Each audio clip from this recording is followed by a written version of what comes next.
Greetings and salutations, Dopey Nation.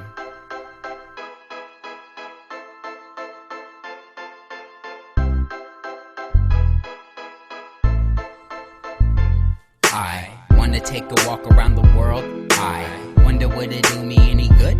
Until I get some money in my pocket, then I guess I'll just have to walk around my neighborhood. But I wanna be good so bad. I wanna be so good, so bad, so bad. I wanna be good so bad. But bad desire is all I ever had. And I wanna take a ride up in the sky and watch this aeroplane just pass me by. And I wanna see a Learjet liner take a dive just to show all of these people what it means to be alive. And I wanna be good so bad. I wanna be so good, so bad, so bad. I wanna be good so bad. But bad desire is all I ever had. And my shadow's getting smaller and smaller. And it's high noon where I stand. Cool. Okay. So I will apologize in advance. The dogs are a bit restless tonight, so you might hear some barking and singing and howling and all that good stuff. So I wasn't sure if I should do first up share or share from the heart. So I reached out to a couple people, and the consensus was share from the heart. So if I skip around, just bear with me. So I was raised by two alcoholics.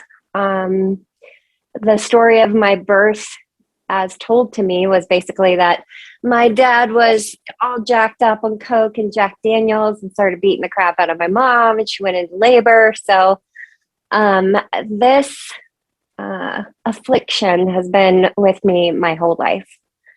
It manifested inside of me the first time when I was 16 years old, and I had an ovarian cyst, and my mom took me to the emergency room and they pumped me full of painkillers. And what is pretty typical for most opiate addicts is that was the first time in my life that I ever felt normal. I wasn't anxious. I wasn't afraid of anything. I just was like, okay, this is what normal people feel like. I'm not worried about anything. And that was a pattern all through my life.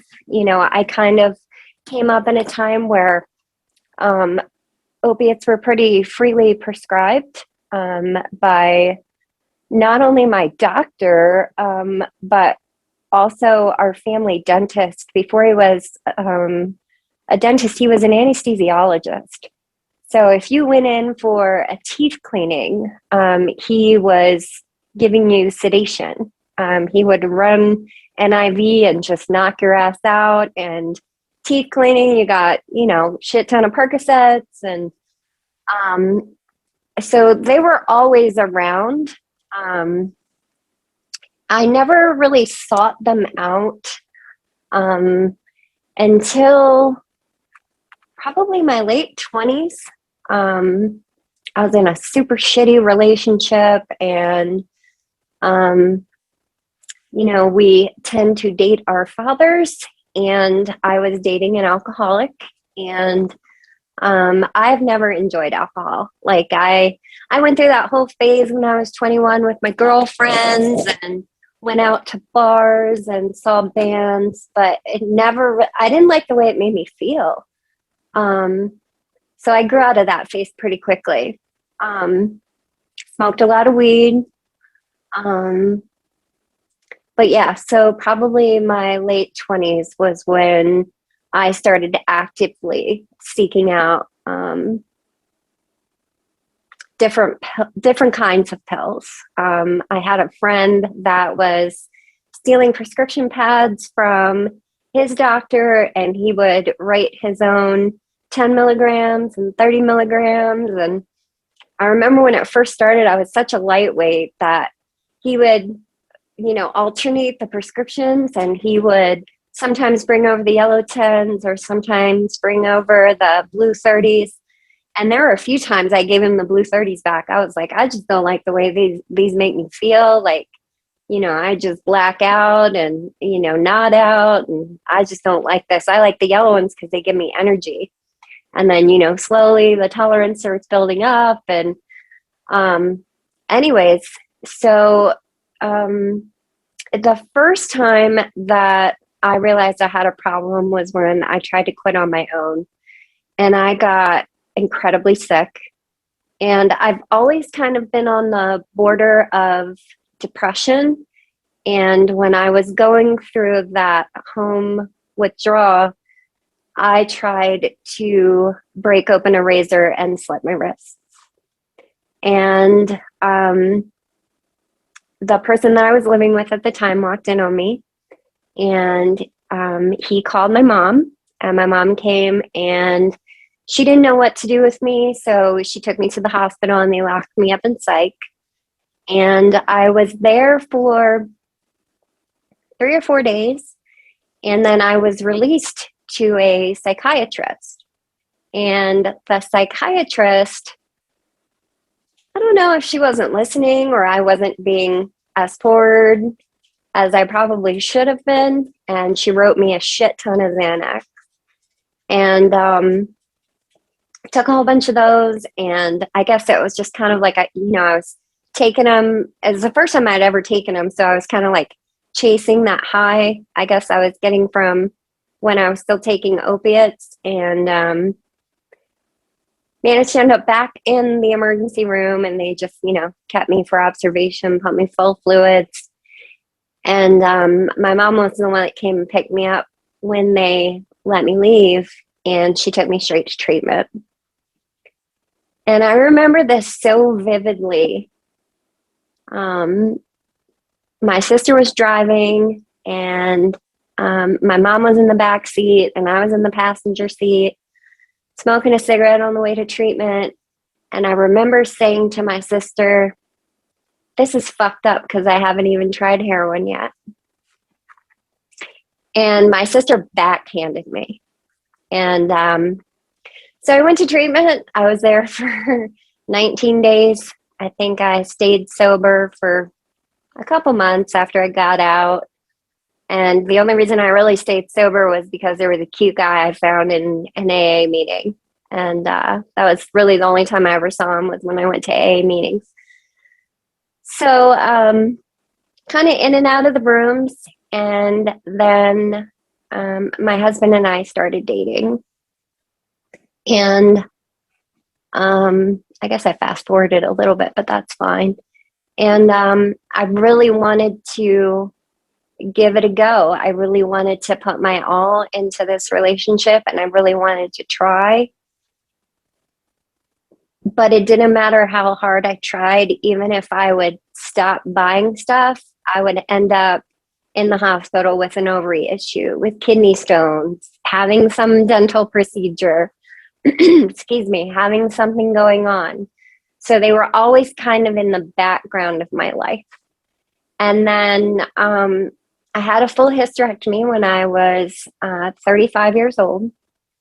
And so I didn't have an excuse to get pain pills anymore from my doctor. And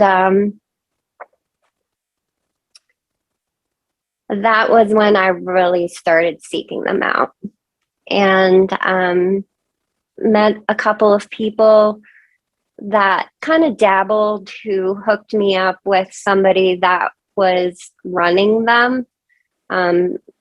So kind of going to like pain management clinics, and he didn't use them. He just would go so that he had stuff to sell to people like me. And so I continued on with that. And I didn't find this out until when I went to treatment this past time. My husband told me that he had to get me out of Baltimore because he knew that I was going to end up with a needle in my arm. So we moved out here 7 years ago. And I tried as hard as I could to stay away from, at this point, I was still doing pills. I was working part-time at a bar down the street, and, in the restaurant industry, there's always stuff around. Whether it's, pain pills, whether it's Coke, whether it's Xanax, weed, there's always weed around. I mean, you can smoke a cigarette in the lot and be, smoking weed. So I was never able to stay completely sober. And also, when we moved out here, my husband's drinking escalated as well. So I would wait for my husband to have his 6 or 8 beers a night. And then I would run down the street to the dealer's house with whatever money I had and get whatever pain pills he had. And then my husband caught me. Caught me because I never had money. I was always taking money out of the bank, but I never had money. I was always asking for more money. And so he asked me what was going on, and I didn't come completely clean about how bad it was, but I told him that I had been buying pills again. And so he gave me an ultimatum, and he said, look, I know I have my own drinking issues, but you have your own drug issues, and this relationship is not going to continue.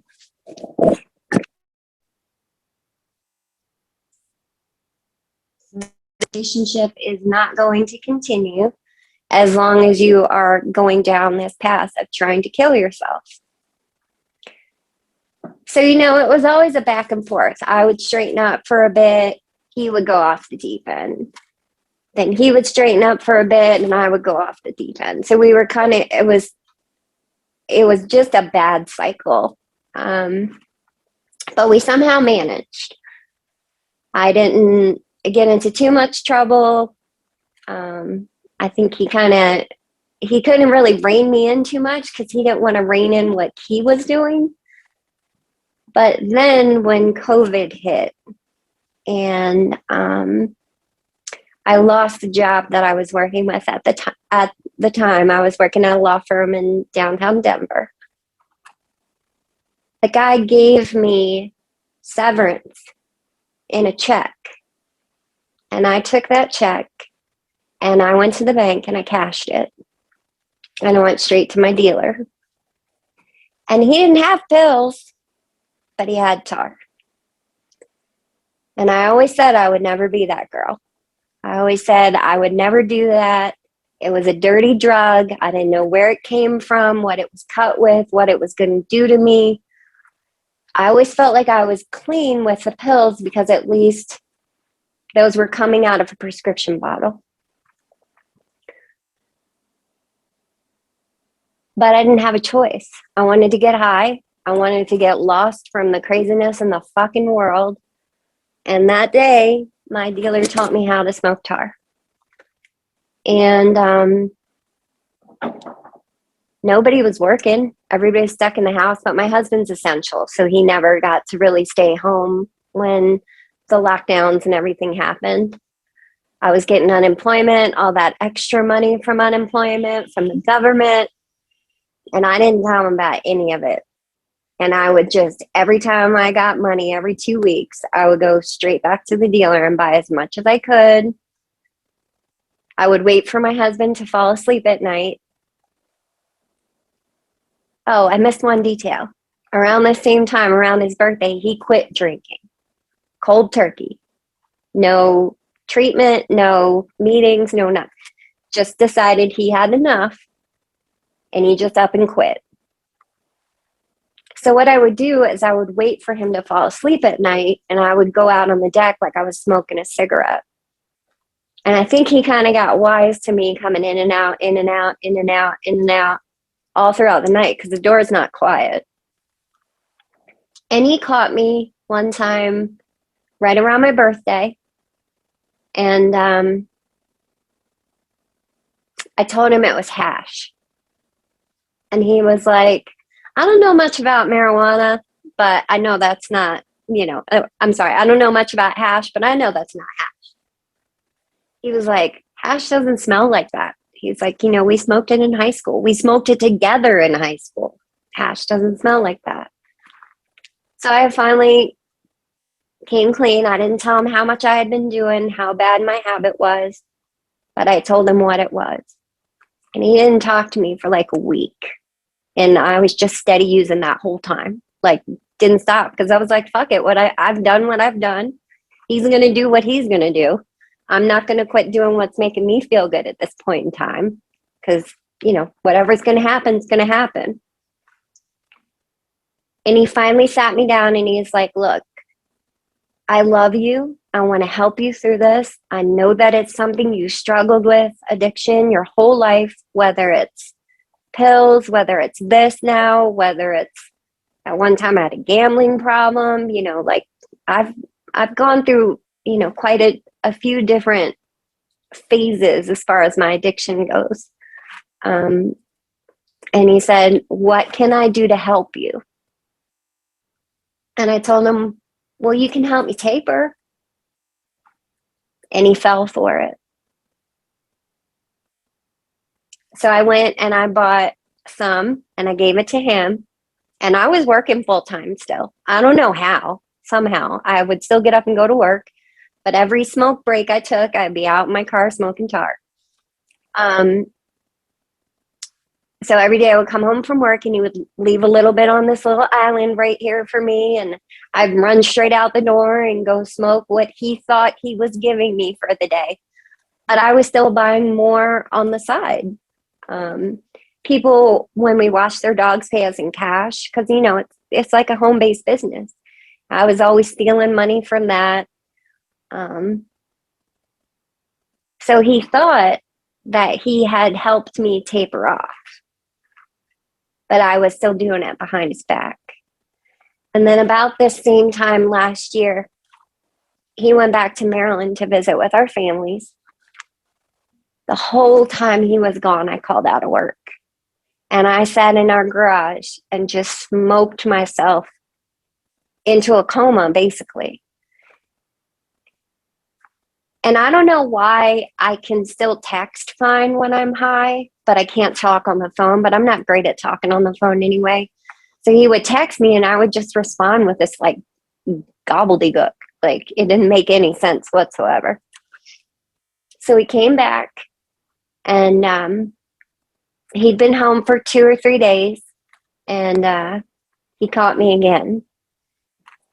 And I was out on the back deck and he walked out and like I didn't even try and hide it. I still had the fucking straw in my mouth, still holding on to my foils.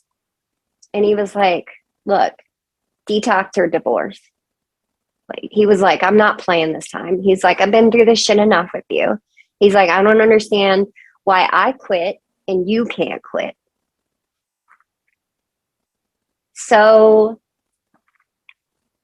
we called a bunch of places out here and I don't know if I was willing to go to treatment, like I ended up going to treatment, but I was willing to go to detox to kind of pacify him. And we started calling places on a Saturday. They couldn't get me in until Monday. So I had to ask him for more money and I went and got enough to make it to Monday because the intake person told my husband, if she stops now, she's going to go straight into withdrawals and she's going to be deathly sick and there's nothing we can do for her. She's going to have to go to the hospital before she can even come here. So I bought more. And on the day that he was to drive me to Harmony Foundation, November 8th of last year, it was snowing pretty bad here in Colorado. Well, at least up this way anyway. And I was sitting out on my back deck, determined to finish what I had, just determined. I was sitting out there with 2 dog beds propped up over my head so the snow wouldn't land on me. Wrapped up in a blanket and my little jacket, and he brought a little space heater out for me.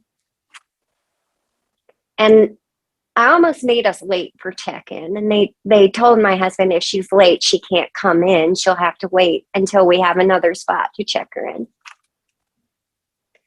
But again, I was determined to finish what I had. So I finished pretty much all of what I had. He finally said, okay, well, you can finish it in the car on the way. And November 8th of 2020 is when I was checked into Harmony Foundation in Estes Park for a 5-day detox. And I had no intent of staying. And when I kind of came through that haze just a bit and started with the, all the wonderful things that happen when we go through detox, I was like, what the fuck am I doing with my life? Like, I was 44 years old. I'd only been at the job I was at for a couple months, so it really didn't mean shit to me. I couldn't hold on to anything. I was neglecting. We'd been through losing 2 greyhounds to cancer. I wasn't present for them. And, I may be able to stuff what my husband feels away from me and kind of ignore how I'm affecting him. But when you look into the eyes of an animal that loves you unconditionally, and you're not reciprocating what they give to you in their final days here, that's pretty fucked up. And those were the things that were going through my head when I was coming through that detox at Harmony. And I made a decision while I was there to stay. I didn't make a decision to stay for my husband. I made the decision to stay for me, because regardless of what happened with our relationship, if we were going to be together, if we weren't going to be together, because that was all up in the air when I left here, I was going to not necessarily kick this in the ass, but I was at least going to give it a real try for once. I'd gone to the place I said I would never go. I'd gotten into the darkness I said I would never go to. And I knew I was going to die because there's one step away from where I was. So I stayed at Harmony for 34 days in total. Came out on Suboxone. And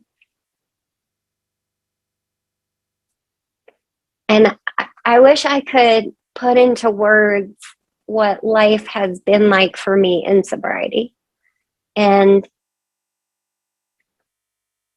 how amazing it has been to find not only myself in a community of recovery, but to also find just myself. I've always been the person that was someone's girlfriend, someone's wife, someone's sister, someone's daughter, but now I'm myself. The person that I never have been able to be in my life, sober, clean, without anything in my system. I've done all of the things that have been suggested to me this time, whereas before I thought I could do it my own way. I got a sponsor. I go to meetings other than just dopey meetings. I work the steps with my sponsor. I meditate and do a gratitude list every day. One of the things that really fell by the wayside for me when I was back in active addiction was self-care. I mean, I wouldn't brush my hair, wouldn't brush my teeth, I wouldn't take showers. So now I think I'm like hyper vigilant about that stuff. But those are things that make me feel good about myself. They make me feel like what's on the inside, I can see here as well when I look in the mirror. I think a lot of it is still washing away a lot of the shame that I carry with me for the things that I have done, the people that I have hurt along the way. And my father died of this disease. My father died of brain cancer in hospice alone. I mean, me and my sister were there, but he didn't have a penny to his name. He lived on somebody's couch. And when he died, all he said was, I wish I could have one more hit. And I don't want that to be me. I don't want that to be my story. So I take suggestions from my sponsor. I do my readings. I meditate. I have found comfort in my higher power.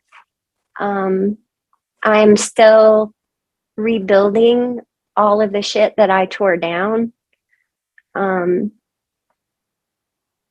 I've lost more people that I call friends in sobriety than I ever did in active addiction, which doesn't make a lot of sense to me, but I think for a lot of years I was a pushover. And so I was, that friend that would just kind of be hanging around.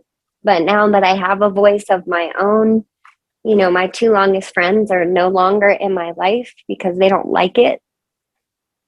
But what I do have now that I didn't have then is a relationship with my mother.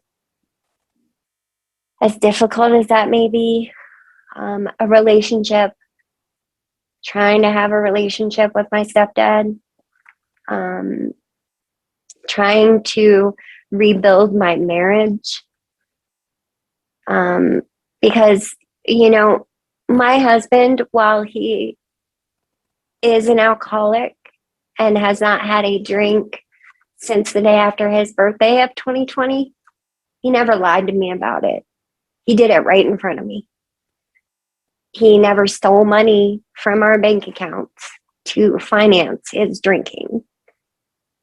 He may have acted out a few times in public that were embarrassing, but, those are just things. Those aren't lies. That's not breaking that bond that took us from the time we were 12 years old. I mean, we met when we were in middle school. And I was head over heels in love with him. And he saw me as a friend. But again, what I have found in recovery far outweighs any high that I was ever chasing out on the street. And that I can look at myself in the mirror when I get ready in the morning instead of staring at the tip of my nose and not making eye contact with myself is worth more than anything to me. So I think I'm good. That was like 20 minutes. Jess, is that good? You're good whenever you're ready to be done, babe. Okay. Yeah, I'm good. So yeah, I love you guys. Thanks for listening to me. Thanks for welcoming me to this community. It means the world to me that I can just jump in with y'all all the time and say hey and listen to all the funny stuff that goes on in here as well as the serious stuff. It means the world to me. So I'm good.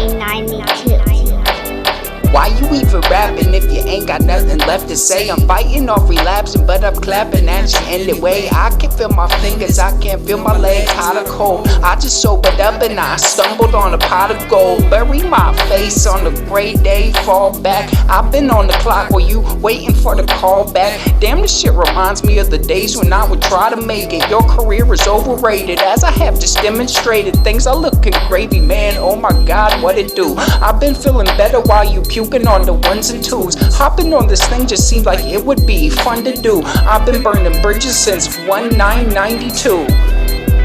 Since 1992, I've been burning bridges since 1992.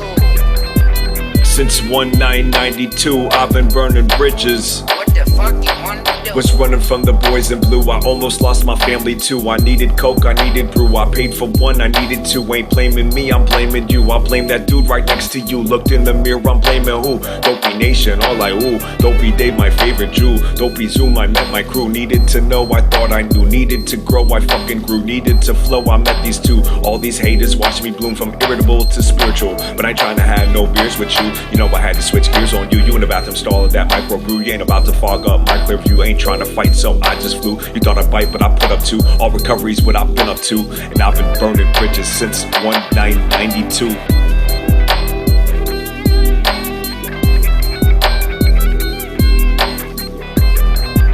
Since 1992, I've been burning bridges.